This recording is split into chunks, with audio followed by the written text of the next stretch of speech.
Welcome to Chill Time with Jose. I'm your host, Jose, and we've got a lot of things to discuss. Okay, a lot of things to discuss because first of all, we got a new major. Second of all, we've got the ESEA groups officially announced. Third of all, we had a show match between Big and Nip in Betway where they actually trialed 4 new maps and Inferno.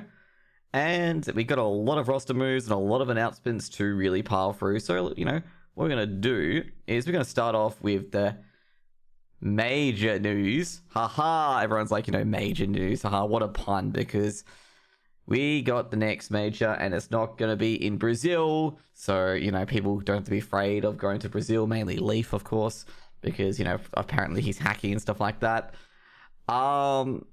Basically, what's happening is that Valve, Striker from HLTV once again, so PGL is going to be the next area for the major, and it's going to be hosted in Stockholm.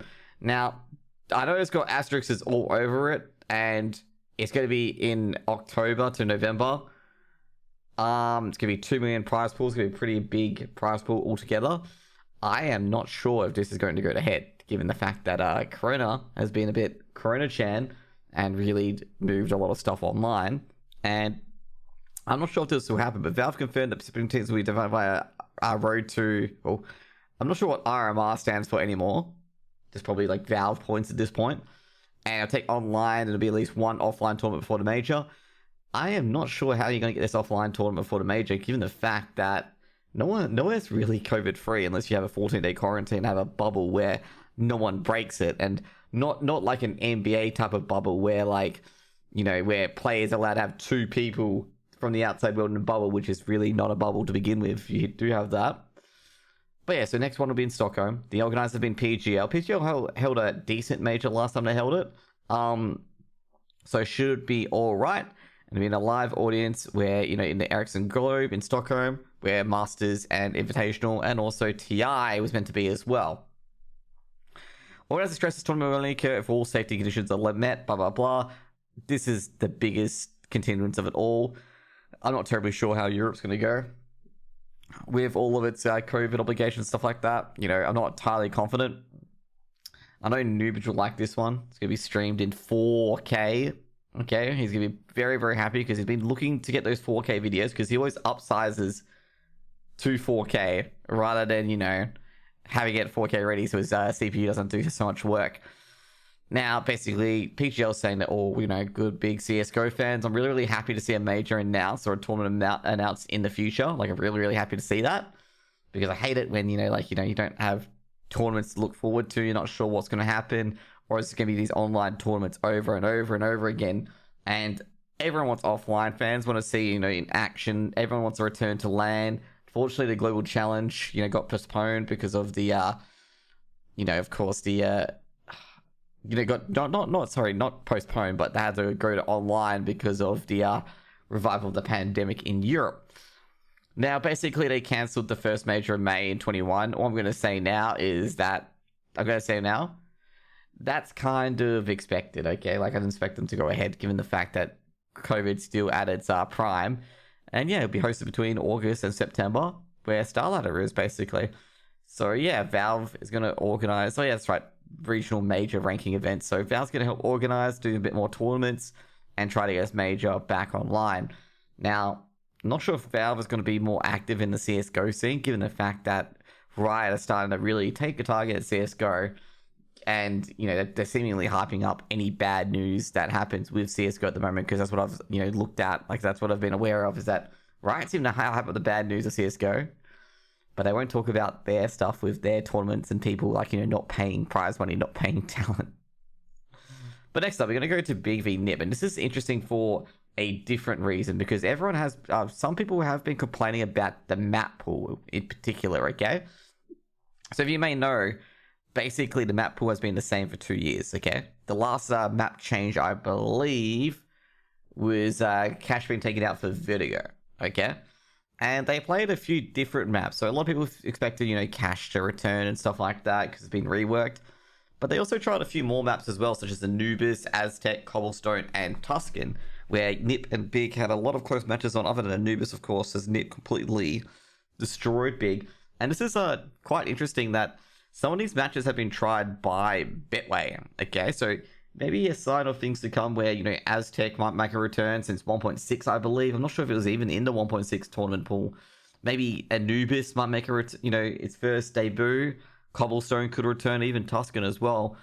And I reckon, potentially we could have a return of these old maps, back in the day, Tuscan and Cobblestone being a few, Tuscan was, I think it was back in Source for 1.6. Cobblestone, that was replaced with, I believe, Dust 2. Because I think Cobble was replaced with Dust 2 and Cash was replaced by Vertigo. But, you never know, like, when these maps will come back. And, they played all 5 maps. So they got to the final map where Big, they rallied down, got 2 extra games to win. I'm actually kind of excited to see if any of these maps will come back to the map pool. Like, I'm actually really excited for it. I want to see maybe Anubis, maybe try a new map. And maybe Aztec as well, because Aztec doesn't seem to be listed. I think that's a very, very old map. And, might, spice up the scene, having a few different map sets. And maybe Aztec could need a rework as well, because I remember the old Aztec, where it's just like there's the unders, overs, side passage. It seemed a bit chaotic, really, from my point of view, compared to, Inferno, Cobble, and a few other, stages as well. Next up, we're going to talk about the ESEA Premier debut, because, well, they got a new system, just in case you guys are wondering. So you got all the teams here.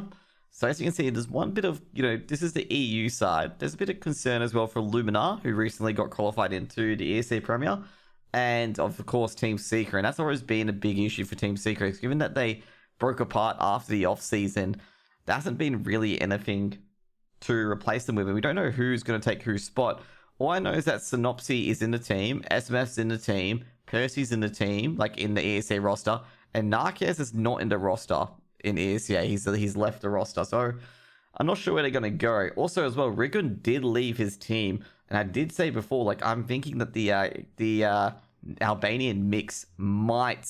I'm going to stop that because that's shouldn't be there. Might be the team that replaces and take the ESEA Premier spot. Just in case you guys are wondering as well, ESEA has changed to ESEA Premier, okay? It's no longer the Mountain Dew League. Mountain Dew, I guess, they didn't renew the contract. And I gotta tell you guys now, like, I can throw out all my Mountain Dew if I want to, but I think I might have a little bit of a meme, with Mountain Dew, be like, you thought I was gonna do it, and then, put a new, like, drink there, and we'll see what it goes with, pretty much. Like, I think I might do that in the end. So far, most of the teams are all set to go. As you can see here from Sprout, Snatchy moved to AGO. And kind of expected, to be honest, because MHL has been making different kinds of movements, so they definitely need AWPA, and MHL, as far as he's doing his studies. Elsewhere, though, there's a few players that just need one player. I'm going to say Dihar might end up in Wisso Cacao. Or Cacao. Most likely. With Windstrike, I'm not sure who's going to end up there. They've got Nickelback, Goat comes back to the ESEA Premier, and it's a kind of a hard one for all these like teams here as well. As a few teams have had people leave to Valorant. Macro and Kyo's been picked up, and Striker's still coaching as well. Hardstyle still coaching. Sangal makes it by winning Advance, which is awesome. So as you see, a few of the relegation teams here having a bit of issues at the moment, and also Fate, they lost Han, which is not ideal. They bring back Rocking off the bench, and they keep Patrick, Nicky, and stuff like that. They also, what else happened as well with Skade? Skade did lose Spellin, but they're not an ESEA Premier team. But anyways, the new thing about ESEA Premier is that they're split into groups. They've announced the groups now, just in case you guys are wondering. And the top 4 proceed to playoffs, and the others, like the bottom 3 of each group, will be going to relegation, and the bottom of the group will go to advanced. Now, we've got Group A, which is going to be Forze, Wisso Cacao, Saw, Windstrike, Hellraisers, Galaxy Razor, Fate, Gamer Legion, and Team Secret. Now, I'm going to say Team Secret, like, I'm going to say more than less, that they might get auto-relegated because they might not be able to fill a team. When I said, they can set a team up with Synopsy and Anarquez and build up around like Riggin, Juan, Flatroo, and a few others, I don't really see that coming to fruition, to be honest. Like, I don't really see it coming to fruition at all. Given that what Anarquez tweeted that none of the team really want to be together, I don't see that MDL spot, not MDL spot, ESEA Premier spot being taken up. Also, as well, I feel like ESEA might lift that roster restriction because a lot of teams, if you think EU's got this issue, like, pretty bad, it's actually quite worse in the AU and NA regions where a lot of teams don't have a full roster. So I think they might alleviate the roster change, that rule for this season, mainly because of the people who are switching to Valorant. And I think ESEA might have to adjust that rule. given the fact that Valorant, like I know League and integrity is utmost importance, keep the playoff rule. But I think for the start of the season, given the fact that a lot of players have gone to Valorant, a lot of players, there's an actual competitor to CSGO now, I think you want to relax that rule, like the start of the season rule, to keep your spot. And unless it's like a clear hijacking of a team, like, maybe relax it to 2 players or even 1 player, unless there's a complete hijacking of the team, like, and the spot, from a few players and a, back of another, then you go in and say, like, hey, this is not really legit, stuff like that. Could be an ad hoc basis as well, whether you can apply for under 3 players or not. So yeah, you got Forza, Whistler, Saw, Windstrike, Hellraisers, Galaxy Racer, Fate, Game of Legion, and Secret. In this one's actually a tough group, I'm going to say. And I reckon the teams might get relegated will be Fate. I reckon Fate, they've lost their star role player in Hard. He's gone. So I reckon Fate will be one of the teams that relegated. And I think it's going to be even between Game of Legion's Windstrike and Whistler Cacao. They're going to get relegated, that second relegation spot. The finals, I reckon Saw will make finals. Hellraisers will make finals. Like, I reckon they will make finals as well. Forza, probably not. Forza have been, like, they've been really out of form as of late. And the other 2, I reckon Galaxy Racer and Windstrike. I reckon Windstrike will snag that 4th spot in that group. And I reckon the teams that won't get relegated will be Forza. They'll do a good enough job. And I'm trying to think of the other team. I already said Galaxy Racer is going to be in. Oh, Game of Legion. I reckon Game of Legion will just keep that spot. Even though they've lost a few players, they do have enough firepower on Error and a few others to just keep that spot secured. Now for Group B, and I've got to say, Group B is well, I gotta say, it's got Polish W's written all over it, because if in the first group there's only 1 Polish team, and then you go down this group, there's 1, 2, and 3. There's 3 Polish teams. Actually, where's the Luminar, actually? Oh, Luminar's the nominee, that's right. Okay, so Luminar dropped their team, just in case you guys didn't know. So basically, you got 3 Polish derbies. Or 2 Polish derbies, actually. I don't know. Yeah, it's 3 Polish derbies. You also got a German derby as well between Sprout and Alternate Attacks. And I'm going to say there's going to be a lot of grudge matches between Sprout, Pact, AGO, Alternate Attacks, and Anomino. And then you got the, you got the Romanians in Nexus. You got Sangal as well. And you got Namiga. And you got the Frenchies in LDLC. I reckon this is going to be a tough group to really predict. I reckon Anonymous will probably be the team to be directly relegated. I reckon Nexus will be Nexus will be 4th or 5th spot. Sangal, I reckon, given the fact that all teams that win advance generally make playoffs, I think Sangal will make playoffs. Sprout already locked in for playoffs, in my opinion. LDLC might be taking one of the relegation spots as well. AGO should have a spot in the playoffs. I reckon the playoffs will be Sprout, Namiga, AGO, and Sangal. I reckon Alternate Attacks and Nexus will be on the outside. Like, they'll be on the outside. And obviously, of course, I reckon Anonymous will get directly relegated. And I think Pact and... I'm trying to think of the other one. Pact and LDLC will be the ones that have to fight through the ESEA relegation. Now, the team that I think I should win the whole thing, I'm going to go with the second best team. I'm going to say, I reckon, I'm trying to think. It's going to be hard now. Sprout really have no excuses at this point, because Sprout, they've had a team that's been able to win this for such a long time. Like, not even kidding. Like, they've had a team that should be able to win the ESEA Premier for such a long time. And it's been really disappointing for them to watch. I reckon this will be finally the straw that breaks the camel back. And I think Sprout will win Group A. Oh, sorry, Group B.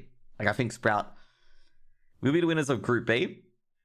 And just in case you guys are wondering, they're basically just the upper bracket. Basically, both groups drawn together for one final group. And I reckon Sprout will win the ESEA Premier and get promoted to ESL Pro League, okay? Like, that's my opinion. Like, I think Sprout will be the winners here, and Sprout will finally, win, okay? And I'll be very, very disappointed if Sprout do not win the ESL Pro League. That spot. Like, I'll be finally not happen. G'day, Nubitron. Hope you're having a good day.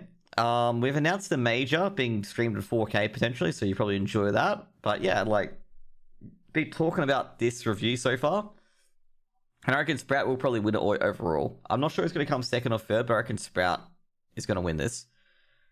Next up, we're going to talk about NA. And as you guys can see here in NA, you know how I talked about the rule being overturned? The ESA Premier rule? About having, 1 or 2 players in a roster, needing 2 free players in a roster? I reckon they might give an exemption here, given that X3 and 5 have, only 1 player. Triumph, well, I think that will be updated. And X Chaos, like, There's a few teams that need a lot of players, okay? How do you think it'd be? Who do you think it'd be a LAN? With PGL, I said it didn't. I didn't think it'd be a LAN. Like I'm not terribly too sure. I'm like 80% sure it's gonna be forced into offline online. Okay, like I don't have that much faith that Corona will be like handled and dealt with then.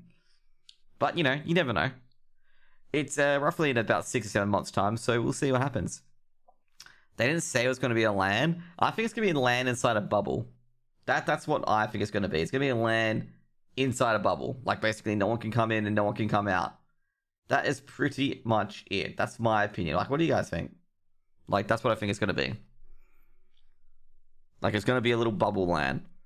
Now, overall, I'd say the strongest team is Triumph. Then I'd say Triumph, then Extra Salt, X Chaos if they keep their current roster.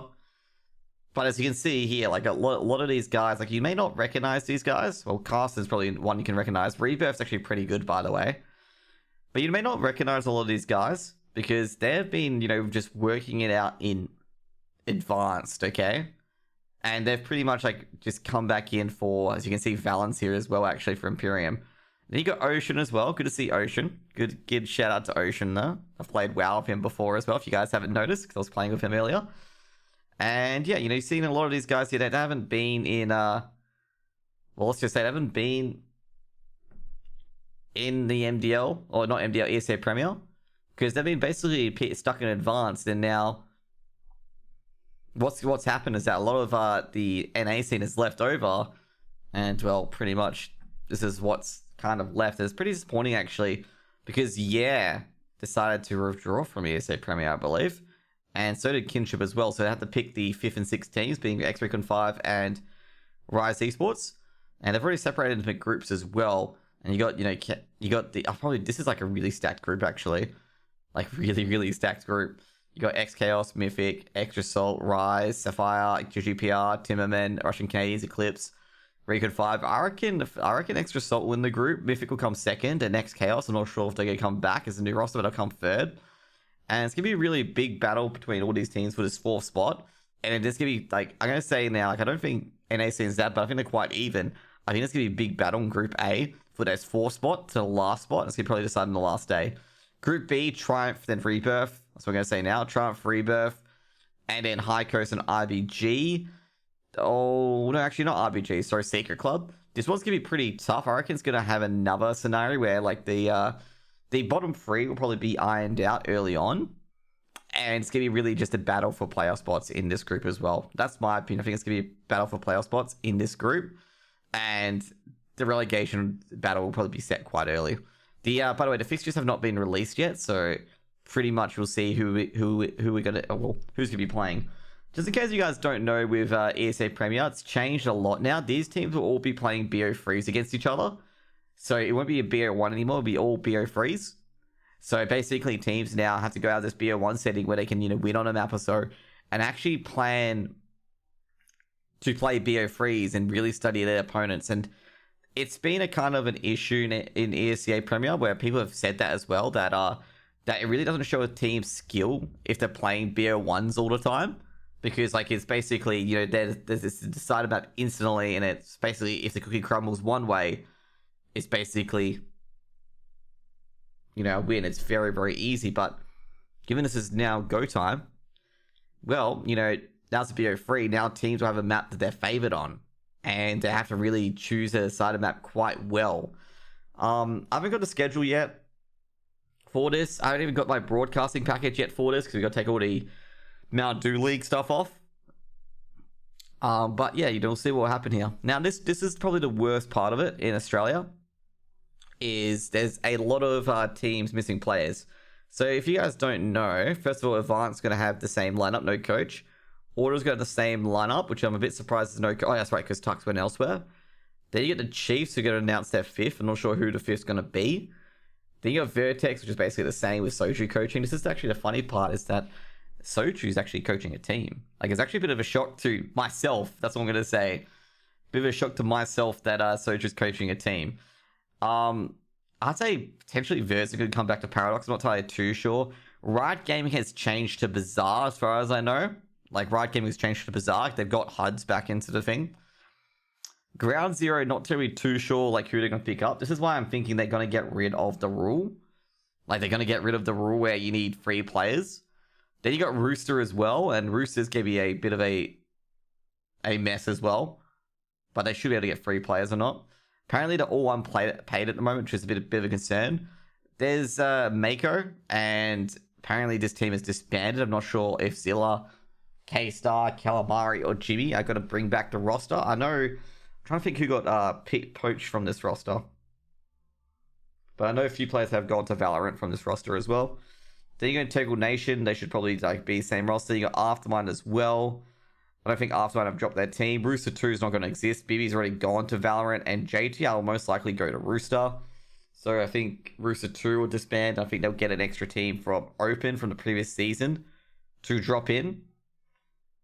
Because, yeah, that's what I think is going to happen in the end. Because, like, we've caught off guard.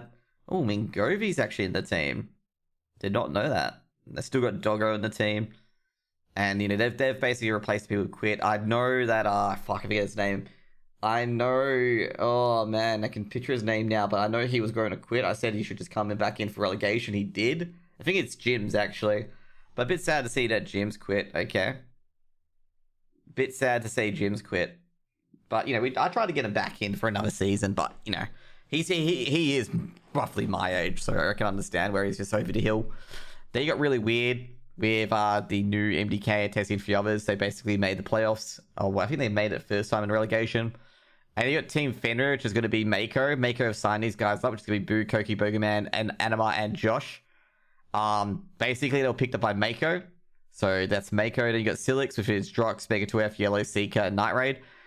This is the Night Raid's from Mako, I believe. This is a weird one. They actually replaced their AWPA after they made ESEA Premier, which I'm really confused with, considering the fact that I just don't get it. Then you got Downfall. Downfall disbanded. This team disbanded. So I think Kyson will probably go elsewhere. I wouldn't be surprised if I see Kyson back at Riot. Back at down here. And I'm not sure what the other guys are going to do. And then you got Control with Motion, Falcon Foggers, your Wombat, and Llamas. Llamas moving from Ground Zero to Control. I'm going to say I don't, you know, what I'm going to say is I don't expect that team to break apart. I don't expect Paddy's team to break apart. Like, usually Paddy gets kicked from the team before, like, you know, it breaks apart. And also Motion's a pretty solid player, so I reckon that thing should stay as is. The team that's going to win... Oh, so yeah, I was going to say, Avant picked up Noobster. And I'm going to say I'm a bit, like, questionable about that, because I don't think Avant need another AWPA when they've got Sterling. Given that Noobster is an AWPA. So, with the team that's going to win this, I feel that Order... Oh, even though Order lost it out, I think Order will probably win this. I'm not confident in the Chiefs. Like... It really blows for the Chiefs that Ofnu left, and who else left as well? Because they had a very good team. Like, they had a very good team. I think Ofnu and Soju left, and I reckon that basically dismantled Chiefs' ESEA Premier run for season 35. Like, if they kept those two for the entire playoffs, Chiefs would have won 100%. Like, I reckon Chiefs would have won that. Because they were just basically melting Order and Avant, and not really many teams had a chance against them. And yeah, I guess as well, basically, there is only 18 teams, as you can see. Now let's check, you know, the groups.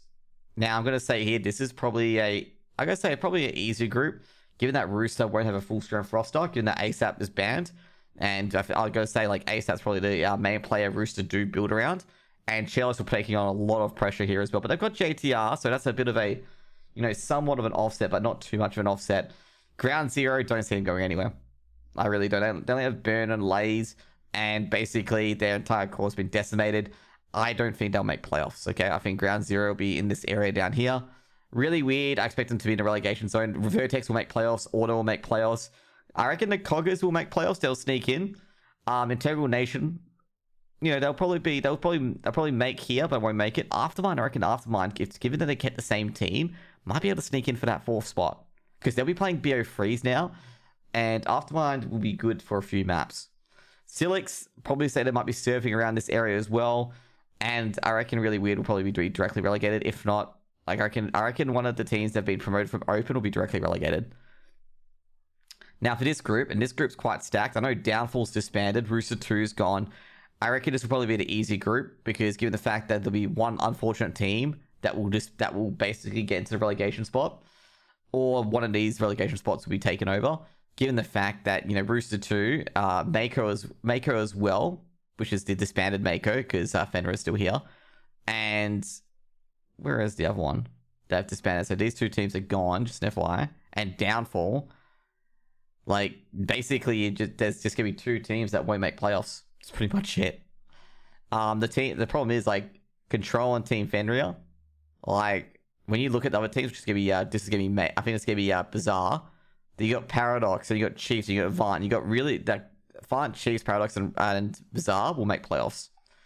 I reckon Control and Fenrir will be just BD spots here. Like, I don't think they'll make playoffs because they're, like, this group is, like, you Downfall, Mako, and Rooster are out because it's disbanded. But this group is just basically a group of death because, like, the top 4 teams can be decided quite early on. Like, realistically, you got like the top 5 teams. Like, you got 3 of the top 5 teams in your group, and they're gonna be taking 1, 2, and 3. Okay, and then basically it's just everyone battling off 4th compared to the other group where it's just literally Order, maybe Rooster. To raise just Order and Vertex will pretty much secure playoff spots quite early. But like Rooster and Ground Zero are very, very like they've lost a lot of their core and haven't announced their core just yet. So I think they'll struggle big time. Winning of ESEA Premier, I reckon Avant will win their ESEA Premier this season. Like, I reckon, even though I did say that Noobster may have not been the greatest pickup for picking up another AWPer, I reckon they'll still win it. Like, I reckon they'll still win it, given the fact they got Hazard, they got APOC, they got Offnu, and I reckon they'll go back to back. I don't think Order can stop that. You know, I don't think Order will be a chance to stop that. Chiefs, well, we'll see how the Chiefs go. And I reckon Vertex could be a sneaky dark horse in the ESEA Premier Division. Overall, I think ESEA Premier, in my opinion, is that I hope they relax some of their rules with the roster changes. Because the main thing I'm going to say now... well, my opinion about it, like the main thing I'm going to say about it now, is that I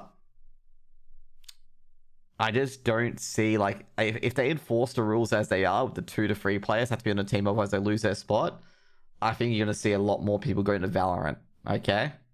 Like, I don't think it's the time to be inflexible with the rules. It's a time to be a bit lenient and put your brain on. And be like, hang on.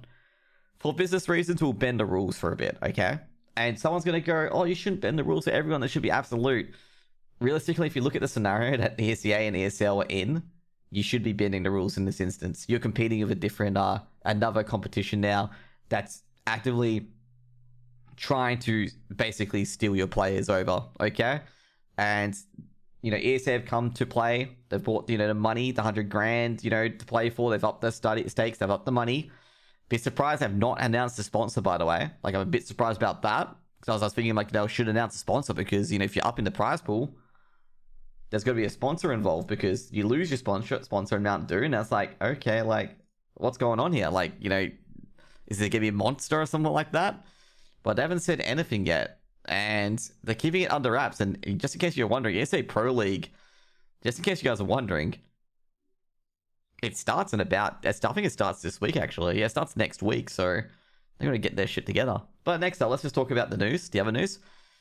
And yeah, just in case you guys are wondering, Envy broke up. Not even surprised. I'm going to say this about Envy. Is that... What? The F? Okay. That's literally all I'm going to say. Like, what the F? Okay. Because, first of all, they had a tweet that said they, you know, got a big investment. They're going to invest in NACSGO. And then their team just fell flat on his face and did sweet FA. I'm just going to say this. I don't think this team was managed very well. Like, I am not sure when it won on that team, but that team was not managed well at all. You have 5 players, such as, you have Leisure, which I'm not sure how you're going to get anyone to replace him because he's a bit off. You got Nifty, Calix, Mihir, and Thomas, okay? You got 3 players. You got 2 players who are absolute big playmakers for their respective teams before they're picked up by Envy. How can you not get a top 20 team out of that? And one thing I'm going to say is, given the issues with Envy earlier with Nifty, I have no idea why they back Nifty. Like, if Nifty is big as a cancer, as the people on the Twit longer kind of said, like with the no communication and trying to put teammates against each other, I have no idea why Envy back Nifty.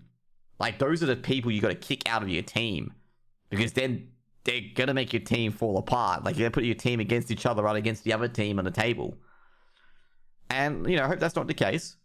I really, really hope that's not the case. That Nifty was basically, as people call it in sports, locker room cancer. I hope that's not the case, because basically Envy's just wasted money. Like, they literally just burnt money on basically paying the salaries for these 5 players.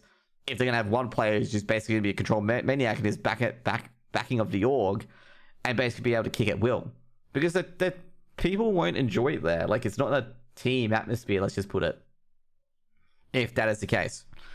And so now Envy has gone back and it's going to improve Counter-Strike. Envy is part of Flashpoint 2, and they finished 7th and 8th, and they only picked up 1 victory. So I'm going to say that Cuban's also gone as well, the coach. What I'm going to say is this: I have no idea what Envy are doing. Like, I'm going to be brutally honest. I have no idea what Envy were doing. Like, was anyone managing this team? Like, it just feels like this team was so poorly managed. From the issues that start with, I think it was Fugly and Ryan and all that stuff, and Nifty, like how they're going to saying they could kick Ryan, kick whatever. I think something should have been done then, if basically Envy and Nifty are orchestrating all these moves basically at the despite of the other team, because it's not a team environment. Like, that's anything but a fucking team environment. And I hope that's not the case. Like, Flashpoint, well, they lose another team. I reckon, like, a lot of people, especially in NAC, can be rightfully angry at this. Like, rightfully angry at this, where... Oh, by the way, articles written by Mira from HLTV. They could be, quite angry about this, because I feel like this team wasn't managed very well. Like, this team should have been top 20. You got 2 great players in Mihu. When he played for Virtus Pro, he was absolutely a god. He was the main reason why Virtus Pro wasn't directly relegated when they were playing so poorly. And then you've got Thomas, who was like a big playmaker for Team Endpoint. And you're telling me this can't be a top 20 team? I think something was wrong in the team environment. I'm going to say it now. I think something was wrong in the team environment. And that's why it didn't work. And that's why I just don't know what to tell Envy. Like, to be honest, I don't know what to tell Envy. It's just like, guys, you got to actually put effort into your investments. That's my opinion, to be honest. Like, a lot of these NA orgs just put no effort into it because they're not willing to take the risk to put effort into it. That's my opinion, to be honest. They got the right players, but it's just like they didn't really put any effort to make sure they actually stuck and actually enjoyed each other's presence. I'm a bit disappointed about that. Like, I'm very, very disappointed about Envy, going. I really wanted Envy to stick around. I can tell you that now. I really wanted to. But if any of that stuff from, the Fugly stuff, Fugly drama and the Twit longers from Fugly and stuff like that, if any of that's true and Envy was backing Nifty and they were backing a toxic environment, Do you watch PGL podcast with Lewis Get Right? No, I did not. I unfortunately do not have time. Like, I got a lot of things I got a lot of things to catch up on and so little time. At this point, I might as well just get cliff notes from people or like what was said. But anyways, we got next up, we got Relog Media. This is very interesting because Relog Media, basically they didn't enter the scene until like Home Sweet Home and stuff like that. Like, they've had a lot of league. I think they've had 5 to 9. They've had Home Sweet Home, then Snow Sweet Snow and stuff like that. They've had a lot of tournaments that they've been running. And now I'm going to say that I'm going to say that I've heard some pretty poor things about Relog, like overall. But they've been doing a lot of good in the CSGO scene for the esports side. Like, I've been hearing some bad things in the rumor mill. Hopefully they're not true. But I've heard they're doing some great things for CSGO at the moment. So basically, their teams in the top 30. They got a few teams that are committed. I think they got Sprout and a few others as well. Yeah, Sprout, North, Gambit, and Endpoint. They are flagship teams. I reckon this is really, really good for the tier 2 scene in Europe. That they have a tournament organizer that can really organize tier 2 tournaments. Now, I have not been approached by Relog Media to cast any of their events, even though I've been like emailing them, putting, can you put me on the list and stuff like that? Like, I've been emailing them a bit. Haven't really heard back from them, and I'll probably send them another email as well to just make sure they got my application, I guess. Basically, they've got, like, they're trying to do a yearly plan, kind of like ESEA, where they have free cups for 100 grand.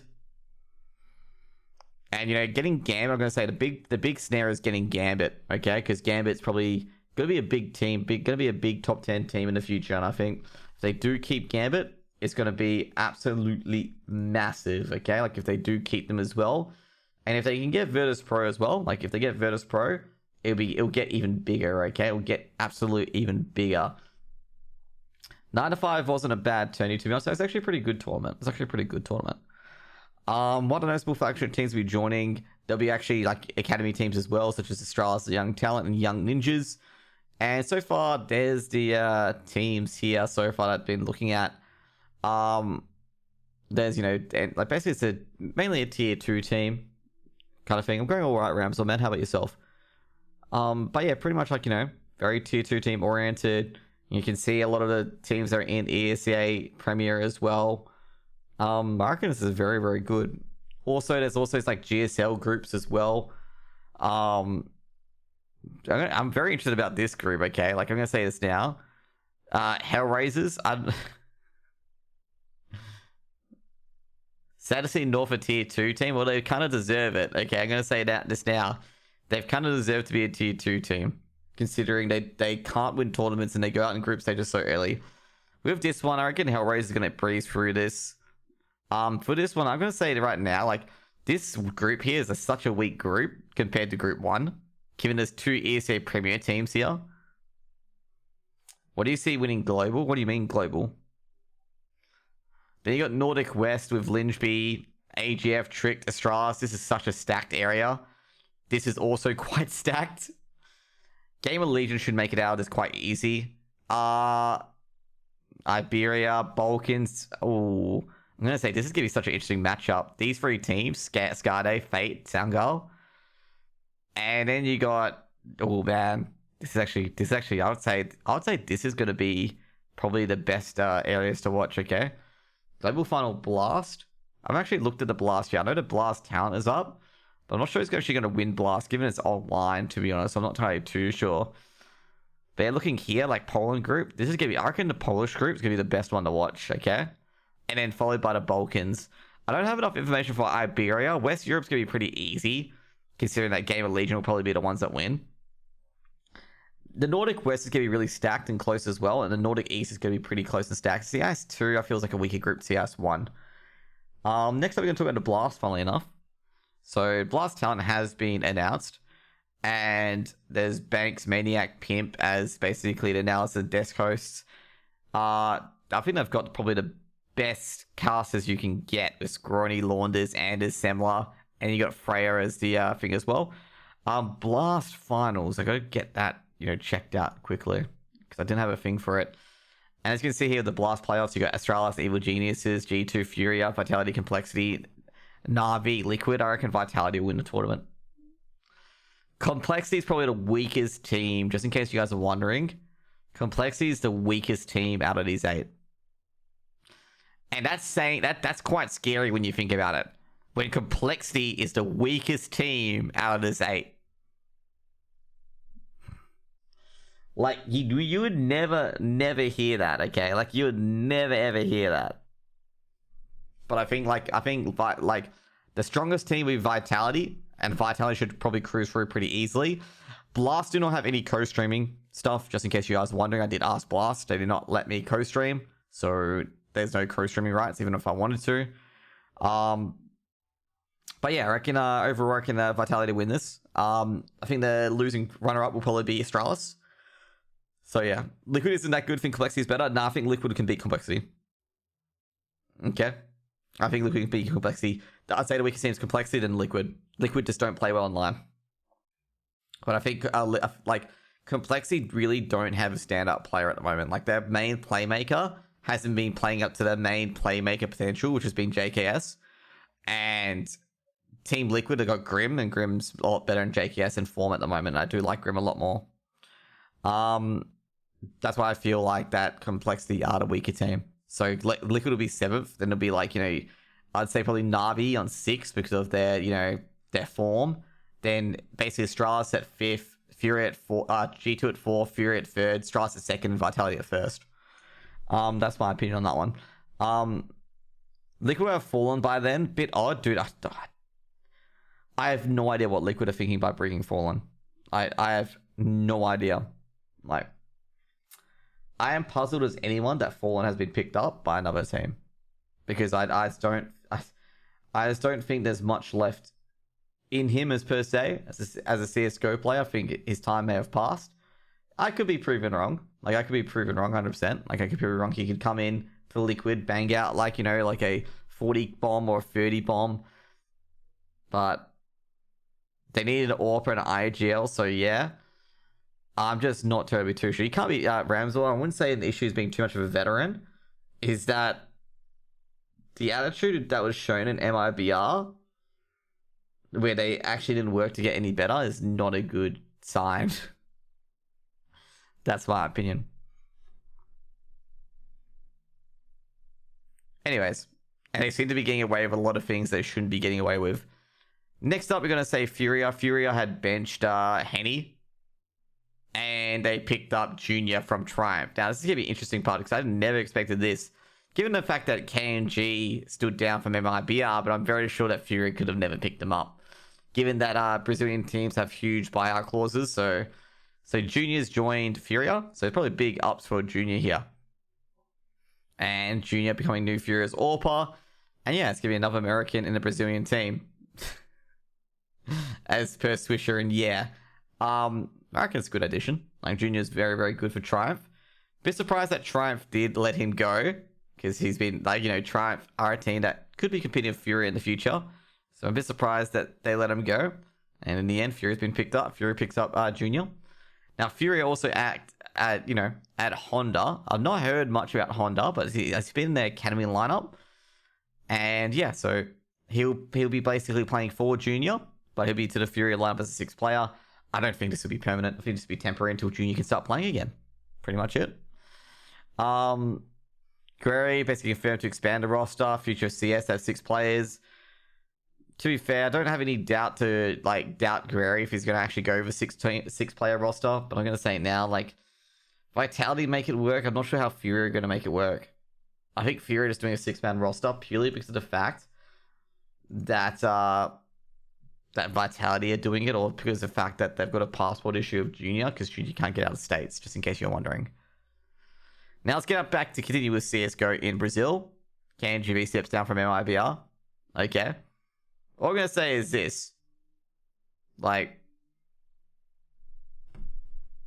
MIBR, what do you think was going to happen? You didn't sign the roster you should have fucking signed. I said this last week as well. I'm like, why didn't you sign that roster? Like, like, I'm going to tell you now. Doesn't matter if one of the guys is VAC banned, okay? Because you're not going to win a major or get anywhere close to a major anytime soon. I am just so confused.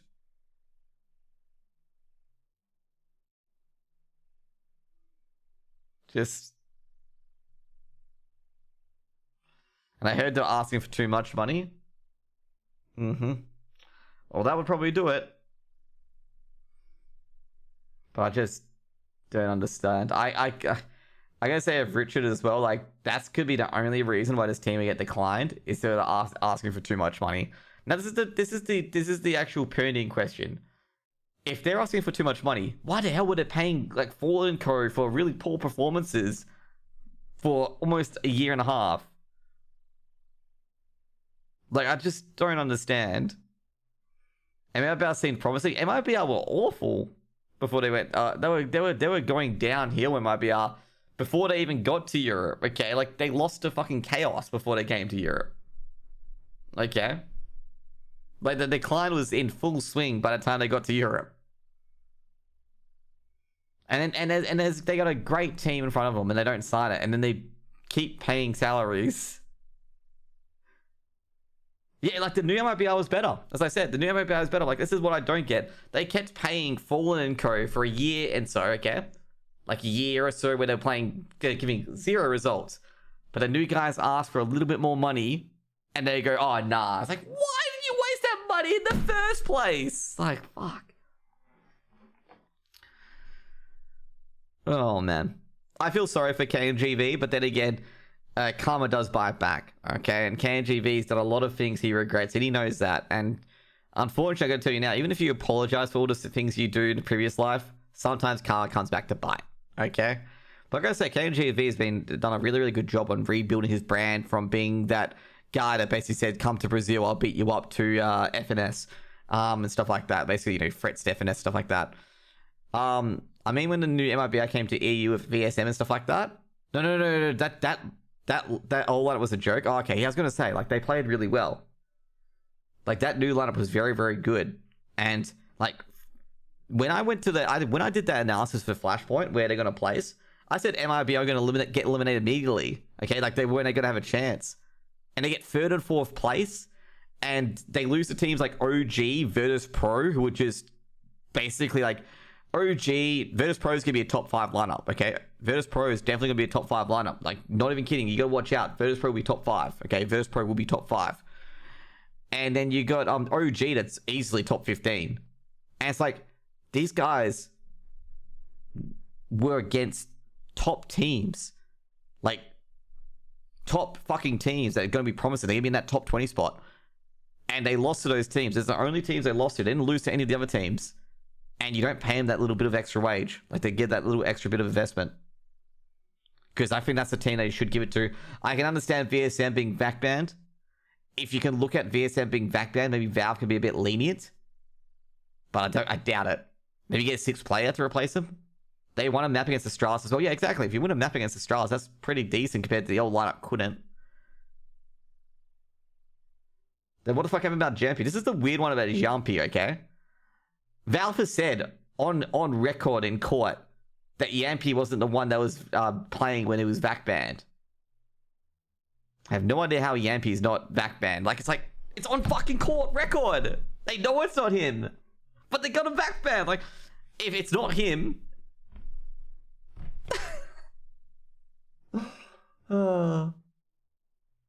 like, Valve have to really be like. You can't go, oh, he owned the account, then say it wasn't him that was on it. That means he was hacked. Okay, that means he wasn't on the account. Then he should be VAC banned. Oh, Valve admitted in one of their court records that they admitted that Yampy wasn't the person playing the account when they got the VAC ban. But he's banned from all majors. Okay? That's like a 3-month-old thing, okay? There's in court record that Valve has said they knew that Yampy was not playing the account when it was VAC banned. And everyone's like going, then unban him because he shouldn't be VAC banned. It is very, very stupid. I think the only players that have been removed from a VAC ban, I believe, is Hitman, which was Dallas. And he got his VAC ban for a completely different game. It wasn't even for CSGO. Completely different game. Okay? So he got his VAC ban reverted. I'm trying to figure out the other person got the VAC ban reverted. But he was the only one, okay? You cannot share, give your account away. No, Noobage. I think Yampy was the one hacked. Or was it VSM? Like, one of the players were hacked. And they got their VAC ban. I don't think they gave... Oh, actually, no. Yampy was the one that gave his account away. You could go violation of TOS. But I don't think a VAC ban is warranted in that scenario. I think Yampy did give his account to his friend. That's right.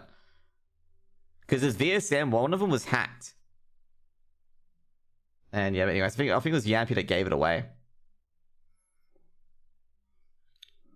But, you know. Anyways, that's a sidetrack to this. Because I know VSM's VAC banned. He played extremely well.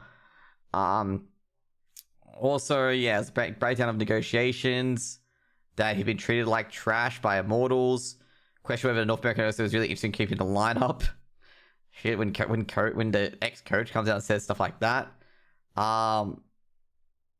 Ooh, okay. KNGV actually broke an NDA. I cannot disregard our collective individual performances and set the 75% devaluation for a contract renewable. Yeah, they wanted a 75% contract renewal.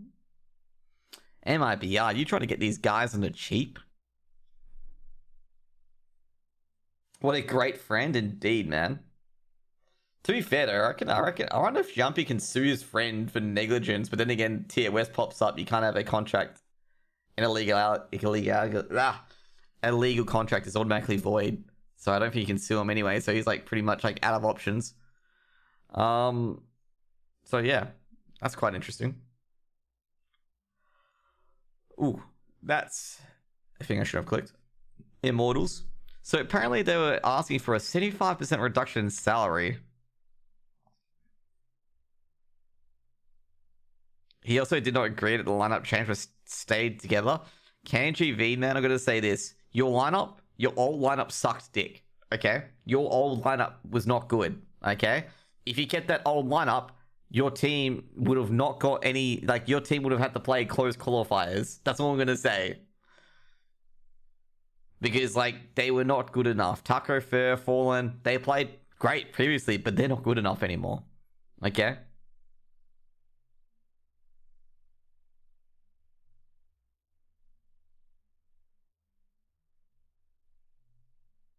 Also, TRK has been benched as well, just in case you guys are wondering.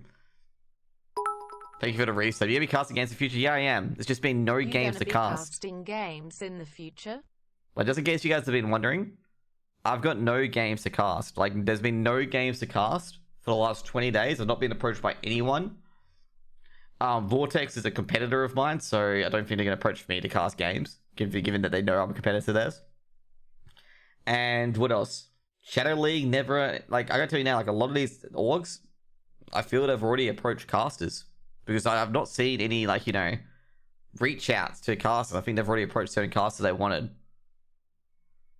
Like, I gotta be honest with you, let's just get to results, for example, just check through it all. As you can see here, like, you know, Shadow, like, they didn't want an English cast, as far as I know. This has been run by Vortex. Like, I tell you guys now, like, there's been really nothing to cast. There's also been the Shadow League. They've already got English casters on it. Like, I was going to be honest with you guys, I haven't been approached by anyone. Like, the only thing I got approached by was by, I think it was Skin Barons, I believe.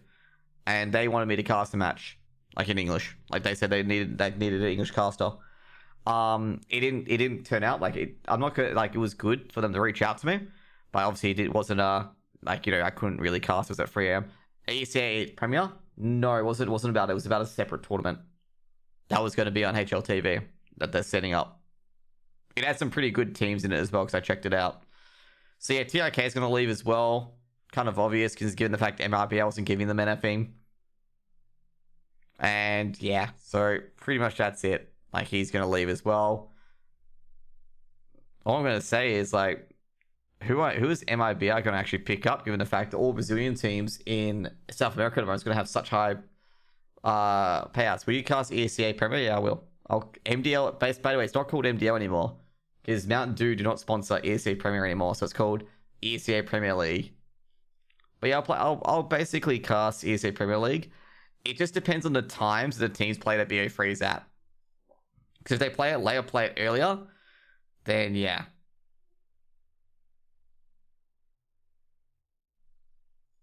So it will depend pretty much. Like, it will depend on a lot. When's ESA Premier?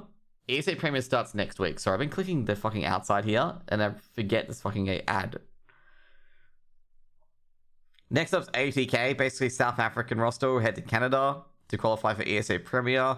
I'm going to say this now that these guys are going to probably join Advanced right away. Like, they'll be automatically promoted. Fady's probably the only person that everyone will recognize coming back in. Because he used to play with in Bravado back in the day. So they're coming back in. And I'm going to say now, like, basically I feel like that this team, like, I reckon this team will straight away be put in Advanced. Like, they'll go Open, Advanced, and maybe ESA Premier. Like, I reckon these guys will probably get to ESA Premier quite easily. Um, but yeah, so they'll be here by 37 or 38. So that's what they're looking for. South Africans moving to NA once again. Then you got this one, okay? Oh yeah, by the way, ESEA Premier is meant to start on the 18th of January, which is in 3 days, by the way. Good game, new emotes. It's a pretty awesome emote. I found that as well. Basically, Extremum, apparently what Extremum are doing is they're getting the old 100 Thieves together with JKS, as far as I know. So they're getting the former 100 Thieves lineup, and they're just putting Bentet in, I believe. Just in case you guys are wondering. It's no JKS. So they're getting bent, like, this is what the lineup, this is what Extremum will do, be Azar, Liaz, Gratisfaction, Jacob, Bentet, and Casada's coach. Just in case you guys are wondering what will happen. I gotta say now, this is Extremum's first really, really good roster. Considering like most of the other teams I've had have been like tier 3, tier 2, so yes. So it's been interesting how they get the money to get this roster in the first place, I'm gonna say. I wonder how much these players are being paid. Because I've never seen Extremum like be a really good team in any other esport, because I had to Google like what they were. Stole it, dude.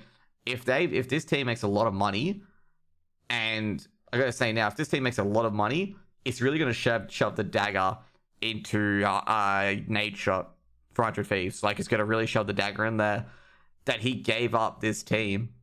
You know, he gave up this team effectively and didn't manage his team properly. Like, I've criticized 100 Thieves quite a bit on this. I don't think they managed the team well. Like, the team did pretty decent. I just don't think it was managed very particularly well. Even though the team did very, very decent, I feel like that the Australians in that team could have given a lot of content for 100 Thieves. And I think they really should have organized a lot more. Because I saw them playing, like, Among Us with, like, Conky and stuff like that. Not bad-mouthing Conky or anything like that, okay? Not bad-mouthing Conky. Just in case you guys want, I'm not bad-mouthing Conky or anything like that. They're playing Among Us with Conky, and they're very fun to be with, okay? Just in case anyone thinks I'm bad-mouthing, I'm not. I'm saying they're good. Sometimes people go like, oh, they're playing this with that. I'm not saying that. I'm saying they're playing Among Us with Conky. They play with a lot of Australian other streamers as well. And I'm sitting there like, why not bring them with Valkyrie and Courage? Like, you know, Valkyrie and Courage, you know, you bring them in. And you would have, you know, okay, you got Brooke as well. And they just never brought it in. Like, I was like sitting there going like, come on, you got Grat, Azar, Liaz, just great Australian guys, bring them in for an Among Us game. And, you know, have a bit of fun. And really, like, you know, get the extra shoulder content out with your CSGO team as well. Because, like, when they were playing with Conky and chicks, I was watching that, I was just, you know, standing by. Dude, they were awesome. Like, they were awesome. Like Conky and all that were all bouncing off each other. Azar, Liaz, Grat. Like, it was a very awesome, you know, experience. Like, they had very good personalities. They, you know, had a lot of fun with each other, stuff like that. And yeah, it's because they're so invested in Fortnite. Fortnite goes and dies, is what I did. What did you miss? You missed a lot, because I'm towards the end of it, if you guys could see my tabs. But yeah, I was just like, I was a bit shocked. But anyway, Extreme might get a steal here, by the way. And also, Extreme also basically bought the contract for Jacob. And that's going to be the team. It's basically just JKS with Bentet. I reckon that's a big pickup by picking up Bentet. And I'm not sure how much they paid for Bentet. But yeah, so they played with 2 years together. Core should be fine. We'll see how they go at the first tournament, pretty much. Next up is Fang's been picked up by Extra Salt. Good to see Extra Salt. You know, they got Motum, OCE, Fang, JT, Sonic. This team will probably be pretty high up in ESEA Premier. Like these guys, pretty much. I like these guys. I like Extra Salt's attitude to CSGO, saying that there's a big power vacuum. We're gonna, you know, really take this shot at it. Because like I with the other NA orgs, it just feels to me they're not taking shots at it. They're not taking the opportunity they can potentially push with CSGO teams. And they're just going like, oh, okay, we'll just go with the exclusive leagues. We'll get our money either way. We don't have to put any effort. It's easy money. I think that sort of thing, like, I know it's going to be the future, that sort of thing. But I think like something could just change and be pulled out the wind if, you know, a competing tournament comes over and their exclusive slot is going to be threatened. Then again, that's why I like Riot Leagues, because Riot League can basically put an end to it. But yeah, you know, I've been feeling that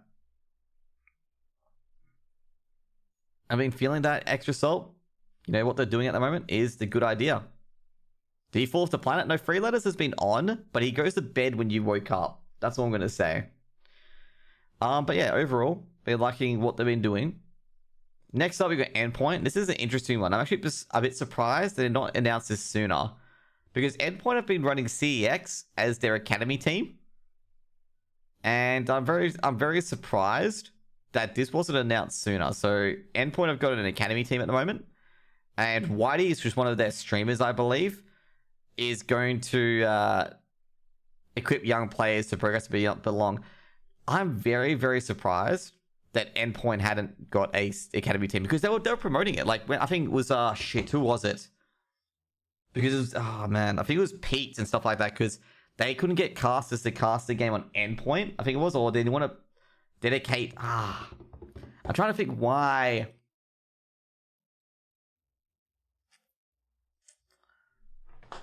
For some reason, Endpoint couldn't cast a game with CX. And like Pete and a few others on the channel saying, oh yeah, these guys are just our second team. They're just a bunch of pugs. And I'm sitting there being like, where's your, like, are you going to announce this as your academy team? This was basically 2 seasons ago, okay? In relegation. And I'm like, is this your academy team? And now they announce it now. Like, I'm a bit surprised they announced this sooner because they've been having this little other team in the wings for a long time. So yeah. So it's going to be called Endpoint ROG Academy. So good to see that they've got ROG on as a sponsor.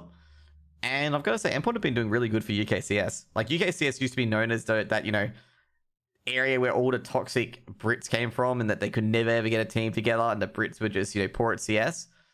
But Endpoint have really, you know, really pushed the envelope along for UKCS. Like, you know, they had talents such as, you know, Thomas and a few other ones, even though they've moved on. Like, you know, they've got Mighty Max as IGL, Surreal playing really well as well. Toxic Brits are still a thing, but it used to be just known as Toxic Brits, and it used to be no good at, you know, pro CSGO. They've got Alex and a few others as well that have, you know, hung around teams. They've got Smooya as well, but ironically enough, Smooya actually fits that Toxic Brit mindset. Ironically enough, even though he's a great brand to be around. I think he's doing a lot better with that now anyway, from his good old Toxic days. Next up, we got LDLC. Just in case you guys are wondering, Afro and Body are gone. They picked up Maka and Kios.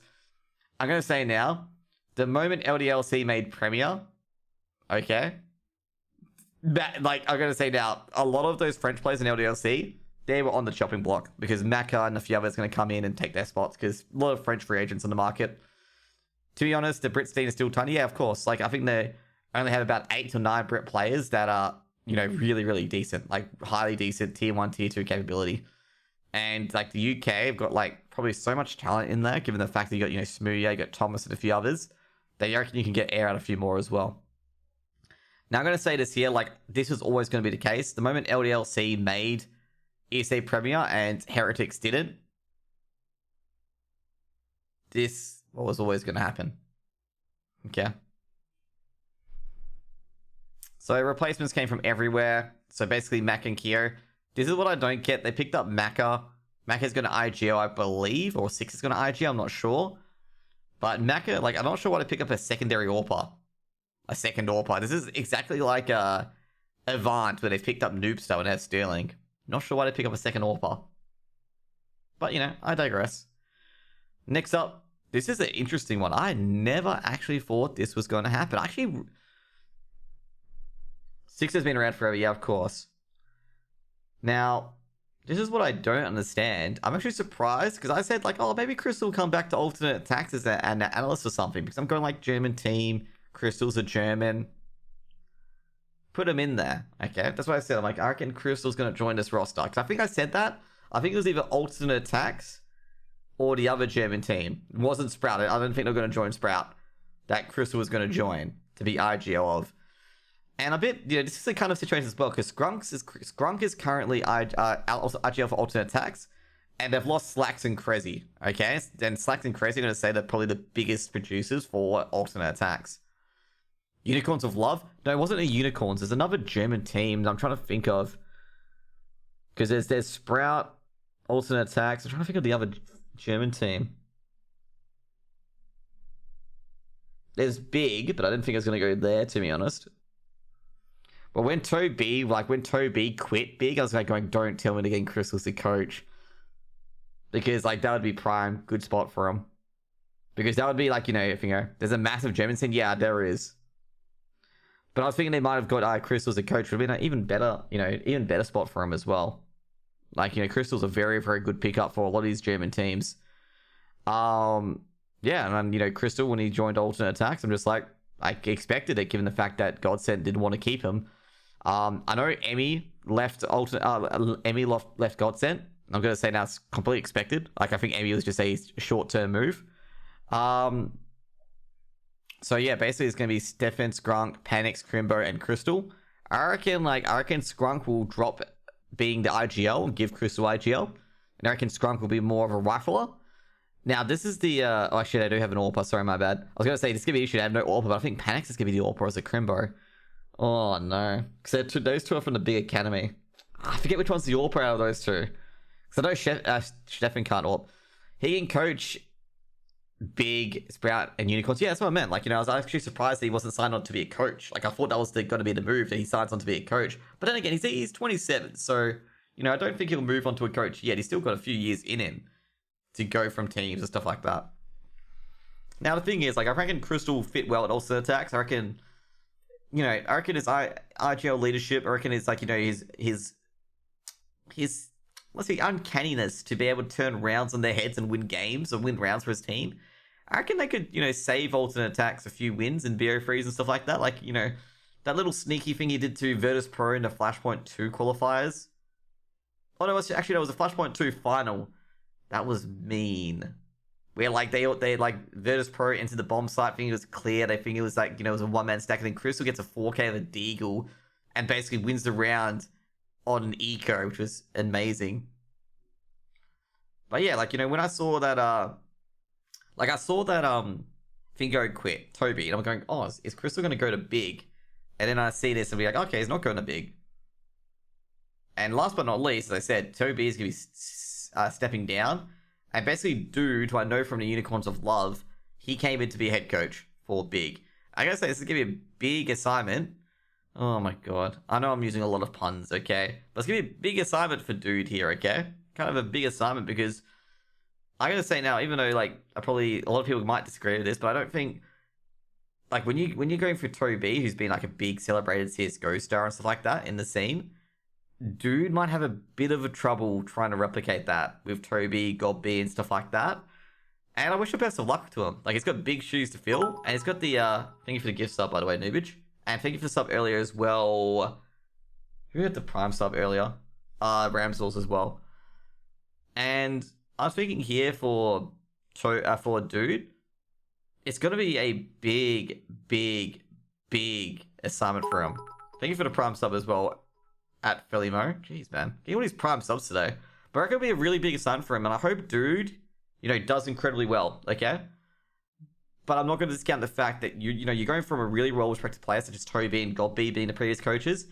And then you go to Dude who may not have the same accolades.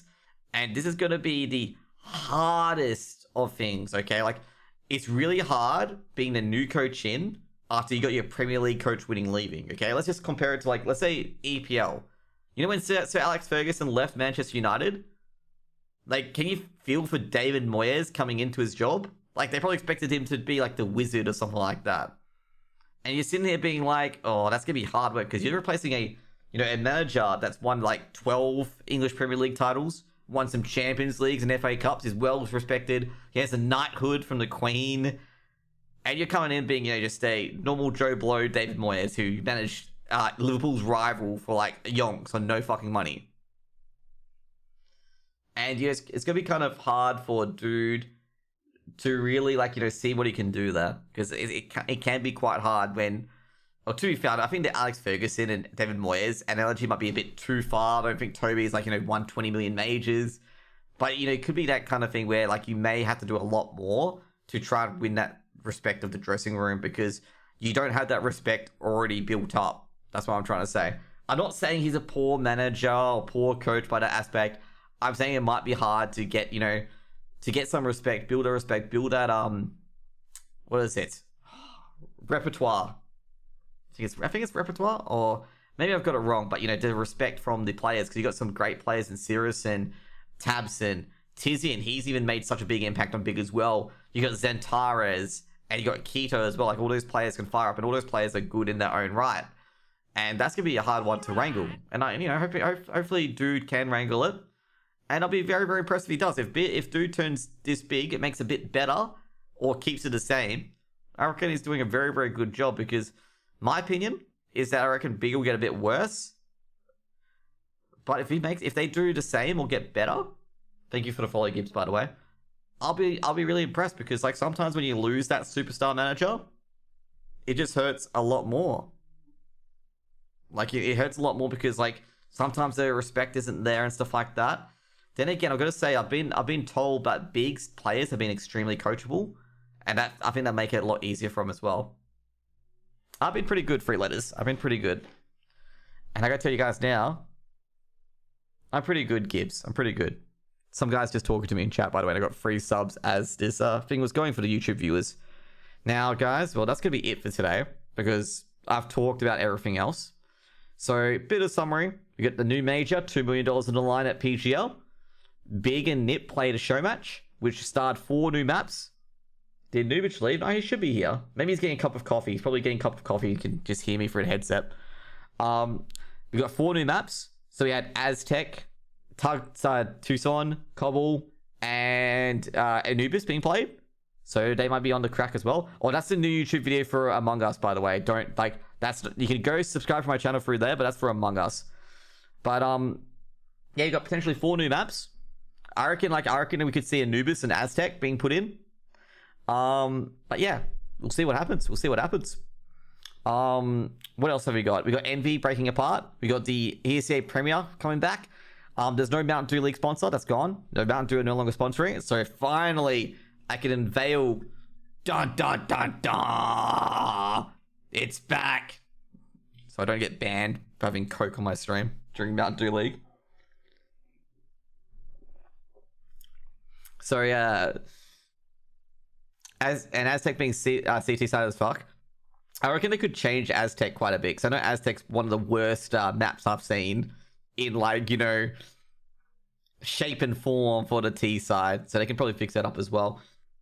What else we got? We also got Relog making more tournaments, big EU tier 2 scene as well, and that's been pretty much the big news. Okay, that's pretty much the big news, and it's gonna be Jose signing off for Chilltime with Jose. If you guys are on YouTube, thank you guys for coming in. If you guys want to subscribe to the channel, it'd be great. If you guys are on Twitch, well, keep watching, because I'll be playing some Rust after this. And yeah, hope you guys enjoyed it. Like, share this video, subscribe, and hope you guys have a wonderful day. See you guys later.